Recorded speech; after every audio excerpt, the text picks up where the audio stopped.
بسم اللہ الرحمن الرحیم۔ تلاش حق، قسط نمبر 7۔ مصیبت در مصیبت۔ ظفر اپنے کمرے میں سویا ہوا تھا۔ اس نے خواب میں دیکھا کہ وہ مرشد پاک سید محمد جعفر الزمان نقی البخاری سرکار دامت اللہ تعالیٰ کے ساتھ 1 لک تک صحرا میں کھڑا ہوا ہے۔ سرکار فرماتے ہیں ظفر ہمیں پیاس لگی ہے۔ ظفر تھیلے میں بوتل چیک کرتا ہے تو وہ خالی تھی۔ وہ کہتا ہے سرکار وہ سامنے ٹیلے کے پاس کوئی چیز چمک رہی ہے، شاید پانی کا چشمہ یا تالاب ہے۔ سرکار کہتے ہیں دیکھنا سراب نہ ہو، لیکن ظفر بھاگ کر وہاں جاتا ہے مگر وہاں کچھ نہیں تھا سوائے سراب کے۔ اچانک اسے پیچھے سے مرشد پاک کی آواز سنائی دیتی ہے۔ ظفر وہ تیزی سے پیچھے مڑتا ہے مگر وہ کہیں نظر نہیں آتے۔ وہ بہت تلاش کرتا ہے، آوازیں دیتا ہے مگر وہ غائب ہو چکے ہوتے ہیں۔ اچانک کہیں سے نکل کر کچھ کتے اس پر حملہ آور ہو جاتے ہیں۔ اس نے انہیں بھگانے مارنے کی بہت کوشش کی مگر ایک کتا اس کے بازو پر جھپٹ پڑا اور بری طرح اسے دانتوں میں چبانے لگا۔ ظفر نے خود کو بہت چھڑایا مگر وہ بڑے منہ والا کتا اپنے تیز دانتوں سے اس کا بازو الگ کر لیتا ہے۔ ظفر چیخ مار کر جاگ اٹھا۔ اس کا جسم پسینے سے شرابور تھا، دل دھک دھک کر رہا تھا۔ اس نے جلدی سے اپنے دونوں بازوؤں کو دیکھا جو سلامت تھے۔ اس کا دل بہت گھبرایا ہوا تھا۔ اس کی چھٹی اس خبردار کر رہی تھی کہ کچھ برا ہونے والا ہے۔ اسے پیاس محسوس ہوئی۔ ٹیبل پر دیکھا تو جگ میں پانی نہیں تھا۔ اس نے رفیق کو آواز دی مگر وہ نہیں آیا۔ 3-4 آوازیں دینے پر بھی رفیق نہیں آیا۔ ظفر حیران ہوا کہ ایسا ہو نہیں سکتا، رفیق تو ہمیشہ اس کی پہلی ہی آواز پر جن کی طرح حاضر ہو جاتا ہے۔ ظفر نے اپنے کمرے سے باہر کچن میں جا کر دیکھا، رفیق وہاں بھی نہیں تھا۔ اس نے کچن سے پانی پیا اور رفیق کو 2-3 دفعہ پھر آواز دی لیکن رفیق شاید ڈیرے پر تھا ہی نہیں۔ ظفر نے گھڑی دیکھی، دن کے 12 بج گئے تھے۔ رفیق نے فجر کی نماز کے بعد ظفر کو ناشتہ دیا تھا۔ اب تو دوپہر کے کھانے کا وقت ہو گیا تھا۔ اس دوران زاہد باہر سے آتا دکھائی دیا۔ وہ کچھ پریشان سا لگ رہا تھا۔ ظفر نے اسے بلا کر پوچھا کہ رفیق کہاں ہے؟ وہ گھبرایا ہوا تھا، کہنے لگا میں تو ابھی بڑی حویلی سے آ رہا ہوں، سردار صاحب نے بلایا تھا۔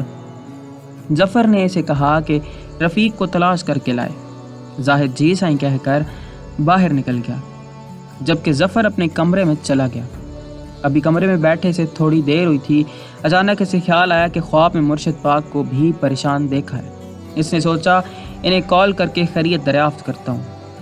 اس نے فون کی طرف ہاتھ ہی بڑھایا ہوتا ہے کہ باہر سے شور سنائی دیا۔ جلدی سے باہر نکلا تو زاہد بھاگتا ہوا شور کرتا اس کے پاس پہنچا۔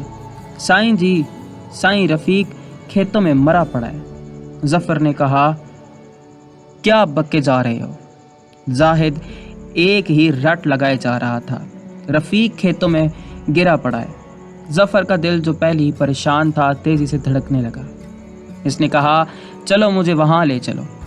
ظفر زاہد کے ساتھ بھاگتا ہوا اس جگہ پہنچا جہاں رفیق کھیتوں میں گرا پڑا تھا۔ رفیق سبزی کے کھیت میں پڑا سیدھا تھا۔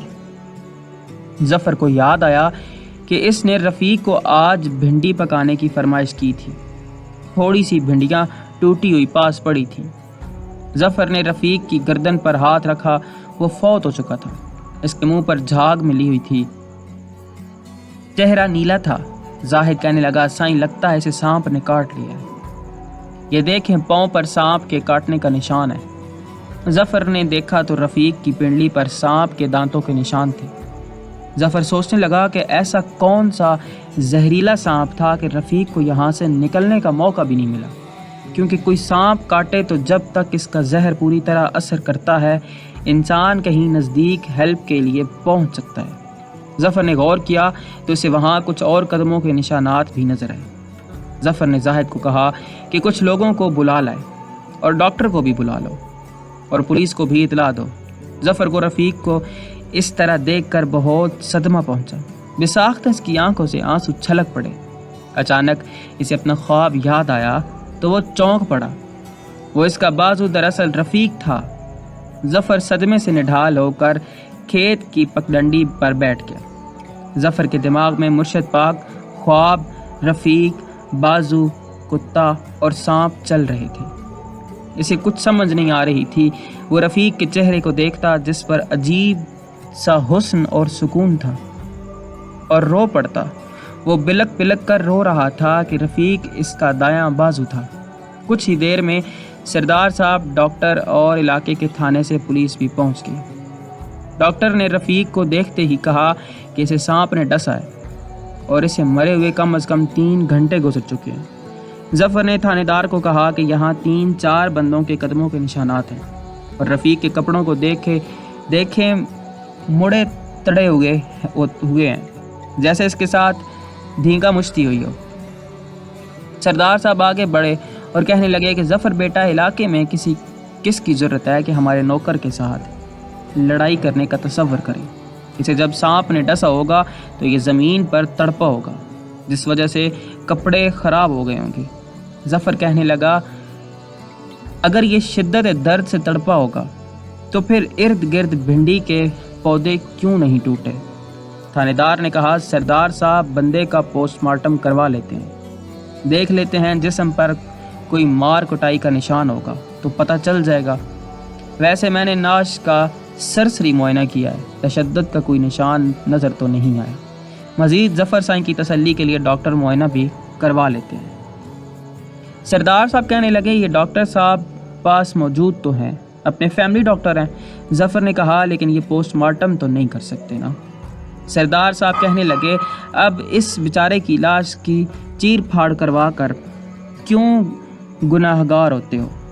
ظفر نے کہا، تایا جان، اس طرح پتہ چل جائے گا کہ اسے کون سے سانپ نے کاٹا ہے اور کیا وہ ہمارے علاقے میں پایا جاتا ہے۔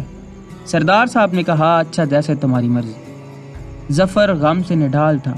اس کا مقصد پاک کا ساتھی چلا گیا تھا، کیونکہ آج تک اس نے جتنے لوگوں سے بھی مقصد پاک کی بات کی تھی، اسے پورے علاقے میں رفیق سے زیادہ مخلص کوئی نہیں ملا تھا۔ پولیس والے نعش اٹھا کر لے گئے تھے۔ ظفر ڈیرے پر آ گیا، گاڑی نکالی اور ڈسٹرکٹ ہاسپٹل چلا گیا۔ ڈسٹرکٹ اسپتال جب پہنچے جہاں رفیق کا پوسٹ مارٹم ہونا تھا، رفیق کا بھائی اور والد بھی وہاں پہنچ گئے۔ وہ دونوں ظفر کے گلے لگ کر روتے رہے۔ 2 گھنٹے بعد نعش مل گئی۔ ڈاکٹر نے رپورٹ میں موت کی وجہ ایک زہریلے سانپ کا کاٹنا لکھا۔ ظفر رفیق کی نعش کو اپنے ڈیرے پر لے آیا، اپنے ساتھیوں سے رفیق کو غسل دلوایا۔ رفیق کا گھر پاس ہی تھا، لیکن ظفر نے کہا کہ وہ سب یہیں آ جائیں۔ رفیق میرا بھائی تھا، اس کا پہلے دن پرسہ میرے گھر ہوگا اور اس کو دفن بھی میں اپنے آبائی قبرستان میں کروں گا۔ اس پر سردار صاحب نے بہت اعتراض کیا، لیکن ظفر نے ان کی ایک نہیں چلنے دی۔ سردار صاحب غصے سے چلے گئے اور جنازے میں بھی شریک نہیں ہوئے۔ ظفر نے خود رفیق کا جنازہ پڑھایا اور اپنے ہاتھوں سے اسے دفن کیا۔ جب وہ ڈیرے پر واپس پہنچا تو اسے یاد آیا کہ جب رفیق کو اس نے غسل دیا تو دائیں طرف کی ایک پسلی ٹوٹی ہوئی تھی، جس کا ڈاکٹر نے پوسٹ مارٹم رپورٹ میں کوئی ذکر نہیں کیا۔ وہ اسی سوچ وچار میں تھا کہ اس کے کمرے میں رکھا فون بجا اس نے ریسیو کیا۔ اس نے ہیلو کہا تو دوسری طرف اس کے لیا کے دوست شیراز کے رونے کی آواز سنائی دی۔